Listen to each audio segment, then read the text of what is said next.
question à vous poser qui est un peu particulière. Est-ce que vous venez, par exemple, régulièrement dans ce type de conférence avec un client très partenaire comme ça? En fait, une pratique que vous faites, c'est-à-dire venir avec un client, entre guillemets, pour raconter une histoire commune. Alors personnellement, c'est la relation intuitive personnelle qu'on a avec ce client. Moi, de toute façon, je n'ai que des clients qui deviennent des potes. Donc, très honnêtement, je ne peux pas faire autrement. Et les gens qui me mettent dans un tableau Excel, comme le font les grands groupes, avec risque, je ne sais quoi, ce qu'ils mettent dans leur tableau Excel Gantt, je ne travaille pas avec eux longtemps, en fait, finalement. Ils veulent des logos. Moi, je ne sais pas faire de logos. On travaille sur l'identité, sur des parcours. Mais voilà, globalement, c'est ça. J'ai choisi aussi d'être comme ça. C'est pour ça que je ne suis pas riche, d'ailleurs.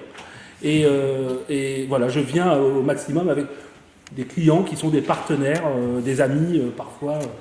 Voilà, c'est pas du tout du baratin, c'est la vérité. Vraiment. Ah non, il n'y a aucun problème. Ouais.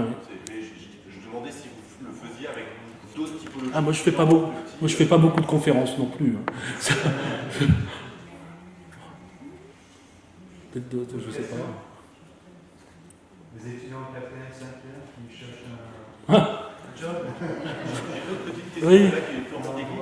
Pourquoi les machines à laver, vous ne les avez pas mis en avant? Pourquoi elles sont au sous-sol? Alors, pourquoi elles sont pas... parce que on se tutoie, hein, c'est les collègues. Oui. Alors, parce que je crois que c'était un prétexte, les machines à laver. C'est un prétexte, au-delà que ce soit un prétexte, je vais te raconter une anecdote.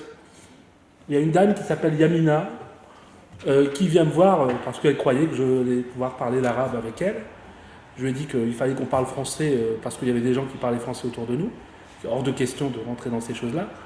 Et elle me dit, tu sais, je vais te raconter une chose depuis qu'elle la voit. Alors, c'est pour ça que je crois que je fais ce métier, en fait. Je vais trouver des petites réponses. Elle me dit, mon fils, il a envie de travailler à l'école. Tu sais pourquoi? Parce qu'il n'y a plus d'habits qui sèchent sur les chaises et les fauteuils et partout. Et il a envie de travailler à la table de la salle à manger parce que c'est le seul endroit où ils peuvent bosser. Dans les chambres, il n'y a pas de place. Ça, c'est une réalité architecturale et des grands ensembles, notamment. Et donc, elle dit, maintenant, il a envie de travailler, il a de meilleurs résultats. Est-ce que tu pourrais venir chez nous, tu peins un mur et tu mets de la couleur et du coup, je les ai emmenés au resto parce qu'en plus, on a fait des économies sur le linge et sur le... Franchement, la réponse, elle est là. Les machines à laver, finalement, ça devient un détail. Surtout qu'en plus, les gens du lavoir fournissent un petit kit avec le savon, l'adoucissant et autres. Ça va, c'est assez cohérent avec la démarche globale qu'on entreprend. Vraiment. Je ne sais pas si j'ai répondu à ta question de pourquoi en bas. Je pense qu'en bas, il y avait toute la plomberie et l'évacuation qui fait que c'était plus logique finalement. Oui, puis c'était aussi d'avoir un lieu plus simple. Un lieu convivial.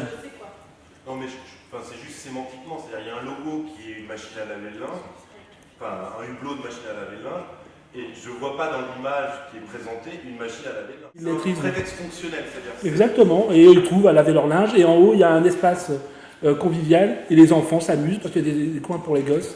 Voilà. On est reparti de l'utilisation du lavoir. Oui. Traditionnel. Traditionnel, qui était effectivement un lieu où on avait ce qu'on a, mais surtout on discutait et c'était un lieu de convivialité dans le village. Et donc on est reparti là. Donc effectivement, c'est un prétexte. Non, mais j'interroge ça parce que justement, vous étiez dans le rapport au signe. Bien sûr. Et des fois, le camouflage, c'est justement de mettre le signe le plus simple, c'est-à-dire celui que vous avez mis dans votre logo finalement, qui est la machine qui tourne, quoi. Et finalement, la machine qui tourne, tout le monde connaît. Vu que c'est un pressing. Oui, voilà, mais j'entends. C'était des choix en fait. C'est un vrai choix. Quand même, C'est un vrai choix.